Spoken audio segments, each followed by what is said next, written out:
Jordan's Principle. The history of Jordan's Principle. Jordan's Principle was created because a child lost their life. Jordan River Anderson was a young boy that had many rare needs that required him to be in the hospital.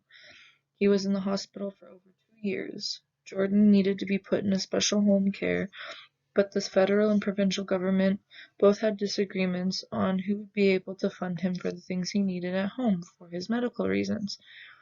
Jordan River Anderson had complex genetic disorder that caused many disabilities. He stayed in the hospital for another 2 years, which were considered to be unnecessary. Jordan River Anderson later on passed away at the age of 5 years old.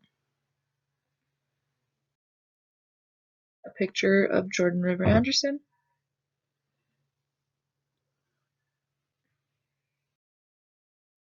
What is offered for children that are covered by the Jordan's Principle? There are many things that are covered, some being healthcare, such as hearing aids, assessments and screenings, therapeutic services, and etc. Social, things like summer camps, special programs for culture, social worker, and other things. Education, such as tutors, school supplies, transportation, and psychoeducational services, and other things. These are just a few examples of what the Jordan's Principle offers for children that need coverage for different things.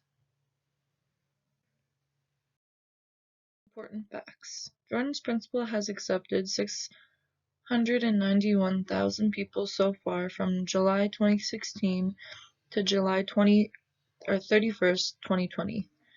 The program was created in December of 2007 and is still helping many people.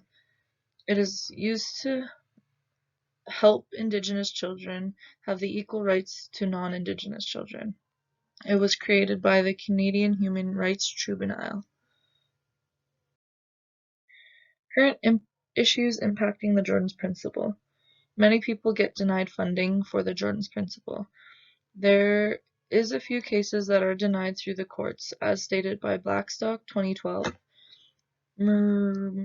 Marina decided to take Canada to federal court to get the support Jeremy deserves. Her case suggests that Canada's failure to provide exceptional circumstances funding in line with proper implementation of the Jordan's Principle is a violation of the equality provisions in the Charter Rights of Freedoms.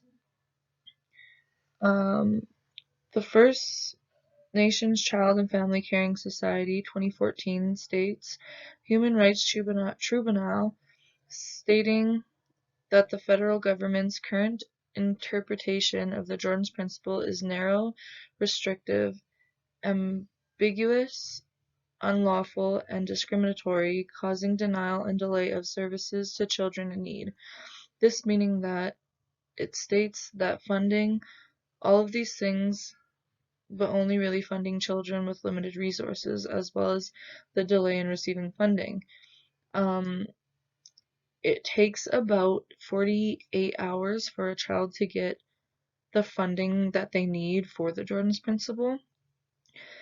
But if it's something that is more urgent, it will take around 12 hours, I think, for them to get funding, which is still a pretty long time considering that some things are needed more faster than what they're getting.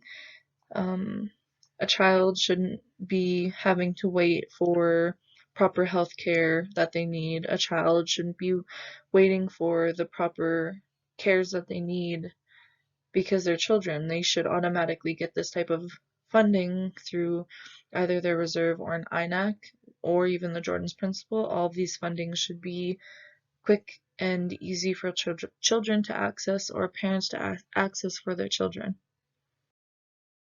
A couple case examples I came up with was due to COVID, I decided to come up with an example with children needing a computer. With extra help with school courses due to COVID-19 and things being online. They have no access to a computer at home because they don't get funding for this matter. They can use the Jordan's Principle to help with these because the Jordan's Principle offers many different funding services for Indigenous children, educational reasons being one of them. COVID had a strong push for a lot of people around the world, including First Nations children. A lot of First Nations children live on reserves and have to go to town schools or city schools in order to get some of the education that they need, such as high school students. High school students need the proper education that they can get because a lot of schools on reserves don't um, go up to high school. Sometimes they stop at grade 9. Majority of the time they stop at grade 8 or 9. And due to COVID, a lot of things aren't really running, I guess you can say. Um, One thing being that a lot of parents are having that difficulty deciding if they want to send their kids to school, or say even the kid has some kind of autoimmune disease or some kind of medical reason on why they can't go to school in a physical setting unless they need to have those supports at school. Then one option could be doing courses online, but a lot of the times people don't have a lot of money to spend on a brand new computer, or they don't know what kind of sources they can use to get a computer.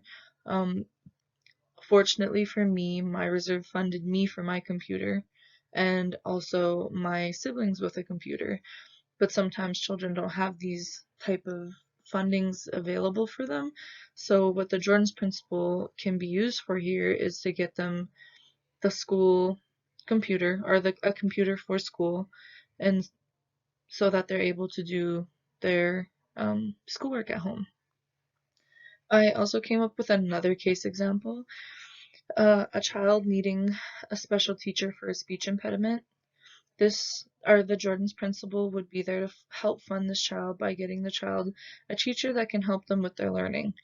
The Jordan's Principle is responsible for helping children with funding needs that they don't have access to from their reserve or if they are non-status. So a lot of the times parents don't get their children's status, and this struggles with funding and stuff like that. And the Jordan's Principle can be used to bring in these supports. So a special teacher for a person or a child having a speech impediment. With a speech impediment, children have harder time learning or comprehending different academic things. And so what the Jordan's Principle can do is fund a teacher or get a teacher, pay for a teacher, sorry, to help this need so that a child is able to get that proper education so that they can learn with their impediment or with any kind of